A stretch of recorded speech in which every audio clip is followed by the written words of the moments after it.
હાઈકોર્ટના આદેશ બાદ વડોદરા પોલીસ એક્શન મોડમાં આવી છે। કાચવાળી દોરીથી માંચો ન સુતાવવા વેપારીઓને તાકીદ કરવામાં આવી છે। આ સાથે જ કાચવાળી દોરી અંગે વડોદરા પોલીસ કમિશનરનું નિવેદન સામે આવ્યું છે। કાચવાળી દોરી અંગે વડોદરા પોલીસ કમિશનરનું નિવેદન, જેમાં ચાઇનીઝ દોરી, ગુબ્બારા અને કાચની દોરી પર પ્રતિબંધિત છે। હાઈકોર્ટના દિશા સૂચનનું પાલન કરે વેપારીઓ, તેમ પોલીસ કમિશનર નરસિમ્હા કુમારે કહ્યું। સાથે જ તેમણે કહ્યું કે પ્રતિબંધનો ભંગ કર્યો તો તેઓ સામે કાર્યવાહી થશે। પોલીસે કાચવાળી દોરી અંગે અત્યાર સુધી 22 કેસ કર્યા છે। દોરીમાં કાચનો ઉપયોગ કરનાર 16 જણાની ધરપકડ કરવામાં આવી છે। ઉત્તરાયણના પરિપ્રેક્ષ્યમાં વડોદરા શહેર પોલીસ મુખ્યત્વે 3 વસ્તુ કરી રહ્યા છે। નંબર 1, એક જનજાગૃતિ અભિયાન। તમે જાણો છો કે આપણે 20 દિવસ પહેલાથી જ આપણે વ્યાપારીઓ, ઉત્પાદકો, વેચાણદારો અને ખરીદી કરનાર જાહેર જનતા તમામને નેશનલ ગ્રીન ટ્રાઇબ્યુનલનો આદેશ, જે ચાઇનીઝ દોરી, ચાઇનીઝ તુક્કલ, ગ્લાસ કોટેડ धागा वगैरह बारे में, दोरी वगैरह बारेમાં આપણે ડિટેલ્ડ જાણકારી આપીને આવા વસ્તુઓની ઉત્પાદન, વેચાણ કે ખરીદી ના થાય, ઉપયોગ ના થાય તે અંગે આપણે જનજાગૃતિ અભિયાન ચલાવી રહ્યા છીએ। આના ભાગરૂપે તમે જોયું છે ઇલેક્ટ્રોનિક, પ્રિન્ટ અને સોશિયલ મીડિયા માધ્યમથી કેટલાક પ્રકારના જાહેરાતો, જાણકારી અને માર્ગદર્શિકા આપણે બહાર પાડી છે। સાથે સાથે તમે જોઈ શકશો કે પબ્લિક કટર સિસ્ટમ મારફતે જે પતંગ બજાર છે, જે જગ્યા ઉત્પાદન અને વેચાણ થાય છે તે વિસ્તારમાં આપણા ઓટો રિક્ષા મારફતે પણ આપણે જાહેર જનતા સુધી જાણકારી પહોંચવા માટે પ્રયાસો કરી રહ્યા છે। સાથે સાથે કેટલાક પ્રોડક્શનના જગ્યા છે,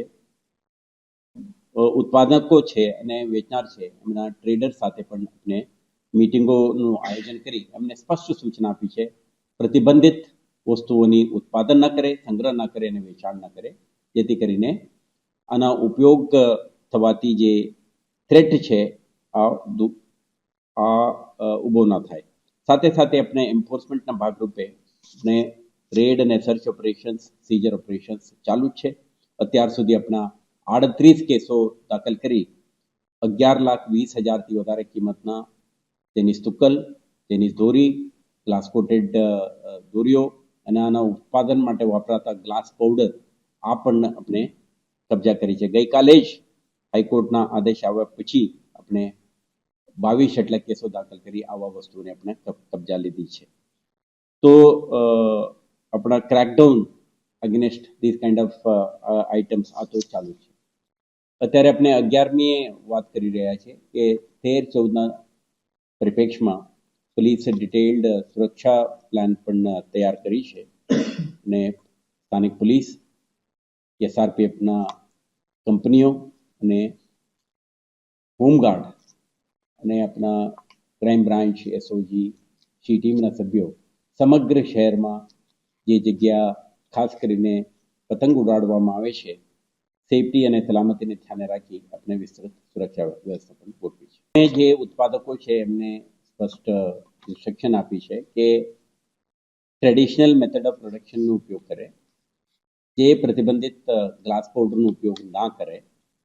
આ અંગે માર્ગદર્શન આપી ગઈકાલે જે કેસો દાખલ થયા આમાં જેમના પાસે 50 કેજી જેટલો ગ્લાસ પાવડર ઉત્પાદન માટે વપરાતો હતો એવા વસ્તુઓને પણ આપણે કબજા લીધી છે। તો આપણે એન્ફોર્સમેન્ટ રિગ્રસ છે અને દરેક જગ્યાએ આવા એક્ટિવિટી અંગે આપણે ઇન્ટેલિજન્સ ભેગા કરીને એવા પ્રવૃત્તિ ચાલતું હોય તો આપણે કડક પગલાં ભરવાના છીએ।